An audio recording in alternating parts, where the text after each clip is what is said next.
It does not. It does not. That is not a Christian belief. That is liberation theology. Here is what Pope Benedict says about that theology. Wherever politics tries to be redemptive, it is promising too much. Where it wishes to do the work of God, it becomes not divine but demonic. It is a belief structure that obviously comes from Jeremiah Wright. Where did he get it from? From the author of liberation theology, James Cone. The only way in which your repentance, your forgiveness can be authentic, your reception of it can be authentic, your repentance can be authentic, is that you give back what you took. And white people took a lot from black people. This is why America's confused. What Americans can't get their arms around is that for the first time we have a president that believes in collective salvation, that believes that the U.S. is the oppressor and Islam, in this case, is the victim, but just one of many victims from the big bad oppressor, the United States of America. That's what's happening. Don't be confused by this. Don't confuse this with, he's a Muslim. I don't believe he is. You have to learn his theology, learn his influences, learn who he surrounded himself with his whole life. More knowledge, not less. More access to information, not less. You see, it's all about victims and victimhood, oppressors and the oppressed.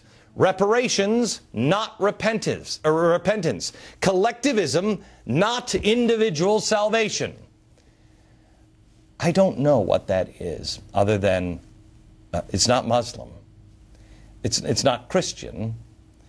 It is a perversion of the gospel of Jesus Christ, as most Christians know it.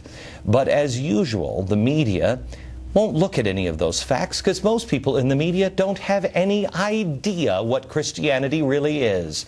They would just rather disparage, mock, and ridicule anyone who has any kind of doubt or differing opinion from their Messiah. Bob Schieffer, you seem like a nice gentleman. I don't know you, and I'm sure you are a good journalist. I don't know because I don't watch CBS News, and quite frankly, I don't know anybody who does. But it's not the internet that has caused these problems. It is the president's own actions, his own beliefs, and the lack of journalists who lack the integrity to the craft that created this nightmare. Oh, and one last point here. I showed you where most people heard where they thought that rumor, that Barack Obama was a Muslim, from TV. It was followed by Barack Obama's own words. And at the very bottom of the list, where did that hateful misunderstanding come from? The very bottom of the list, coming in with a whopping 1%, came in from that demon media seed, talk radio.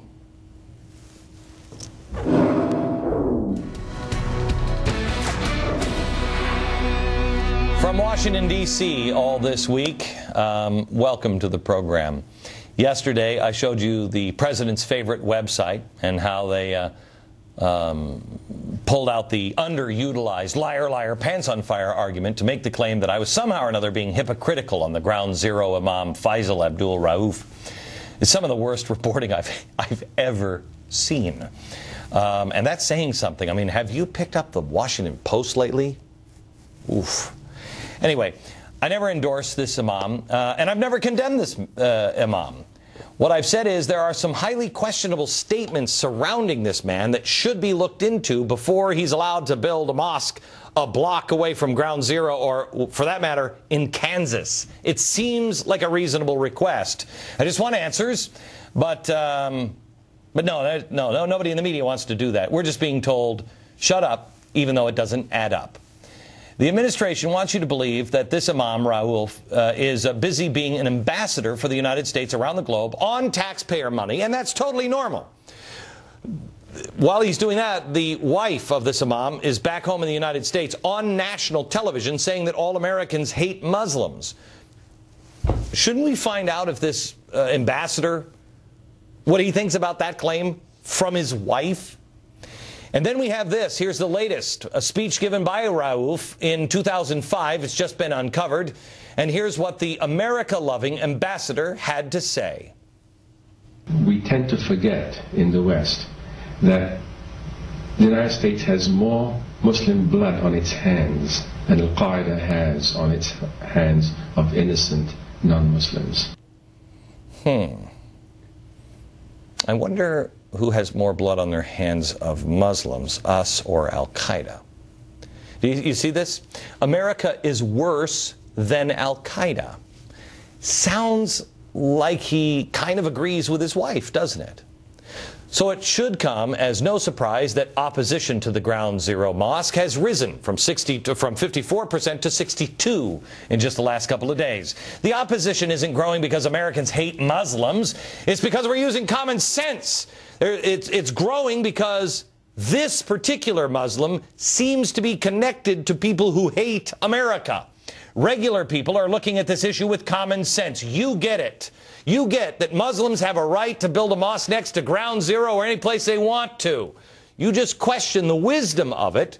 But more importantly, you realize that the building of this mosque isn't about location. It is about what this mosque may stand for. Who's building this mosque? Where are they getting the money? What is their motive for building it by Ground Zero?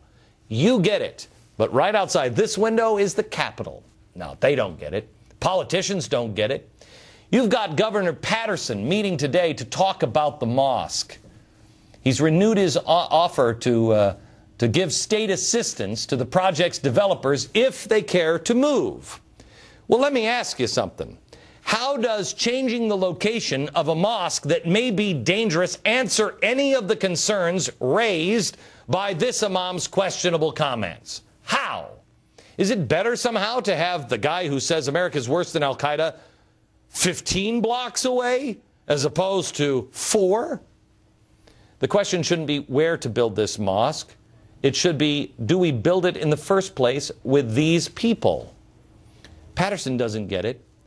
Bloomberg doesn't get it. Bloomberg has greenlit this project at the same time he's out there in the media eloquently defending the right of Muslims to build a mosque, which no one is arguing with.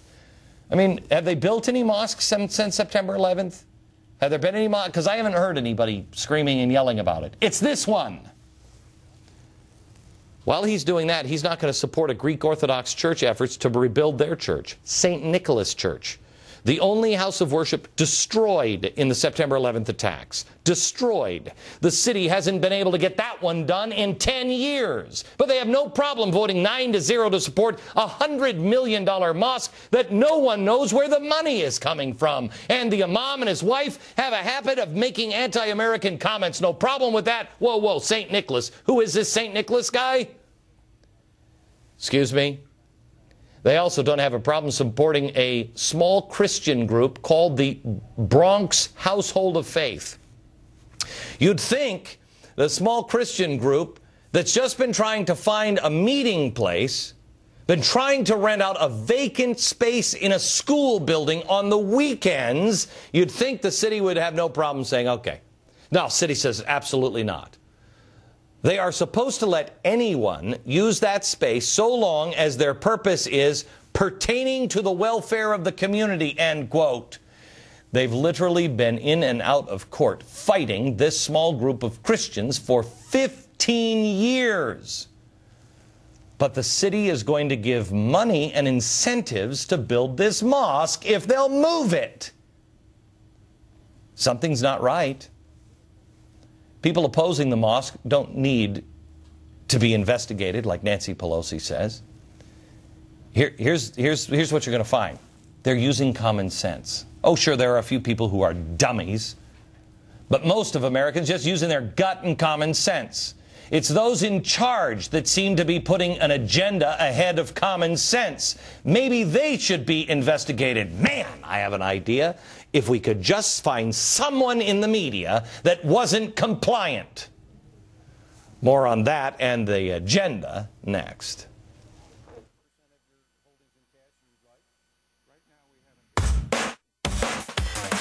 Pop quiz. What culture was superior to Christendom from the 8th to 11th centuries because of their love of art, beauty, and the love of learning? If you said Islam, you'd be on your way to an A on the New York State Regents exam. Public schools celebrating Islam and slamming Christianity. Next. I'm Patty Ann Brown. The debate over the Ground Zero Mosque continues. Archbishop Timothy Dolan and New York Governor David Paterson met today. The two discussed how to use religion as a source of reconciliation. Dolan says he doesn't have strong feelings about where the mosque is built, but Paterson says he wants the fighting over the location to stop. The second hurricane of the season has weakened. Danielle has been downgraded to a tropical storm, but it could regain strength over the next 2 days. And stocks slid for the fourth session, the Dow falling 134 points following a report that existing home sales dropped to a 15-year low. For more on these stories, visit foxnews.com. Glenn Beck returns in a moment, but first, Brett previews special report. Hi, Brett. Hey, Patty Ann, coming up as the Agriculture Secretary calls on the Senate to approve funding for a second massive legal settlement to black farmers. One congressman is charging there is massive fraud in the case. Plus a primary roundup at the top of the hour. Now back to Glenn.